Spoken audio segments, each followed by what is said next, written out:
Hi friends, ఎలా ఉన్నారండి? అందరు బాగున్నారా? నేను కూడా చాలా బాగున్నా. ఇదిగోండి రాగులు తీసుకొచ్చాను. 2 కేజీలు రాగులు అనమాట.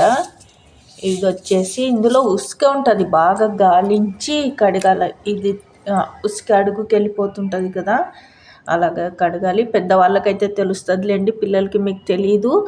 గాలించడము అంటే ఇలాగ నీళ్ళల్లో వేసి కొంచెం కొంచెం ఇలాగా రాగులు వేరే గిన్నెలోకి వెళ్ళిపోతుంటాయి. తర్వాత ఇసుక ఇందులోనే ఉండిపోతుంది అన్నమాట చివరికి.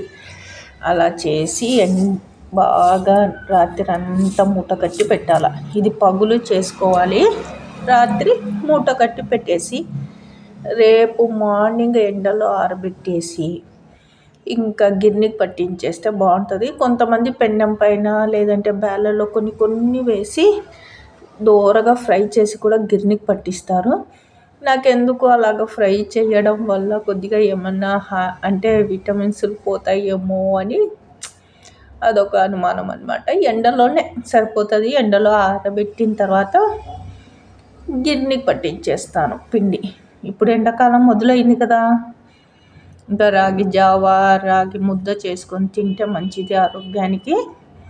2 కేజీలు రాగులు తెచ్చుకోండి, మీరు కూడా చేసుకోండి. బాయ్.